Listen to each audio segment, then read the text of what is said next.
The question no one escapes: what happens the moment we die? Does consciousness disappear? Do we see light? Do we relive our life? Or does something far stranger occur? For thousands of years, one ancient text claimed to describe, in precise detail, what the soul experiences after death. Not metaphorically, not symbolically, but step by step, hidden in the mountains of Tibet, preserved in monasteries, whispered beside the dying. This is the mysterious book that maps the journey beyond the body, and what it reveals may change how you live. The book that was never meant for the living. The Tibetan Book of the Dead was not written for study. It was written to be read aloud to the dead. For 49 days after a person dies, monks would read instructions to guide the consciousness through the afterlife. Because according to this book, death is not the end. It is a transition into a series of states called bardos. The word bardo means in between, and the book describes 3 major stages after death. The first stage, the moment of death. The book says the first experience is not darkness. It is light, an overwhelming, brilliant, limitless white light. This is called the clear light of reality. It is pure awareness without identity. No body, no name, no past, just infinite consciousness. But here's the terrifying part. Most souls reject it. Why? Because it feels like ego dissolution. The book explains that if you recognize this light as your true nature, you are liberated instantly.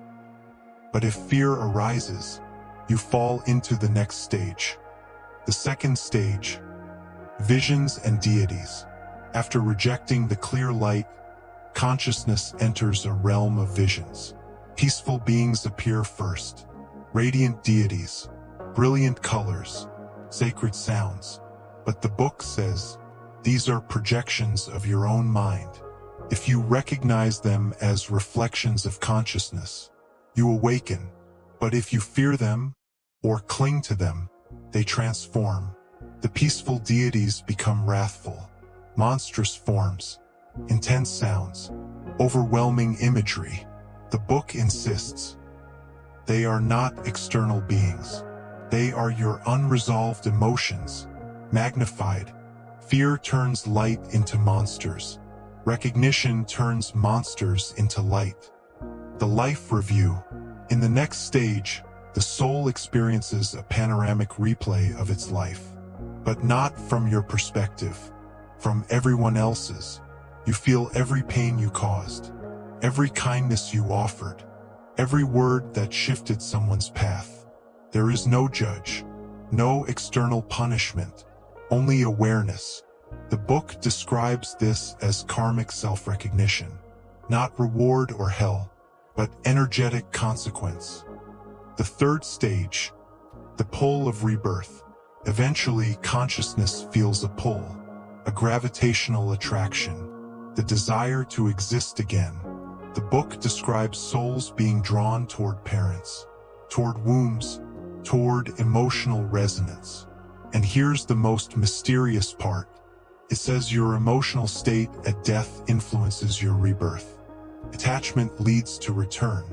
Clarity leads to freedom. Is this symbolic or literal?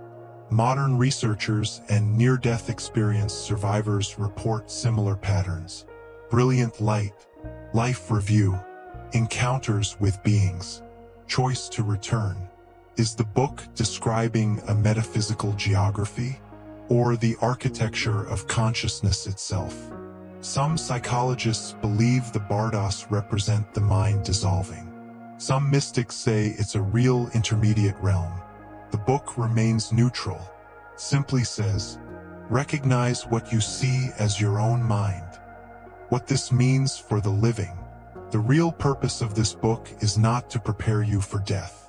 It is to prepare you for life, because according to the text, you enter mini bardos every day, when you fall asleep, when your identity shifts, when your ego dissolves, when fear overtakes awareness. Death is just the final transition. The clear light is always present. The question is, will you recognize it? If the moment of death is a mirror, then life is preparation, not for judgment, but for recognition. And maybe the most powerful teaching of this mysterious book is this: you do not become something new after death. You remember what you always were.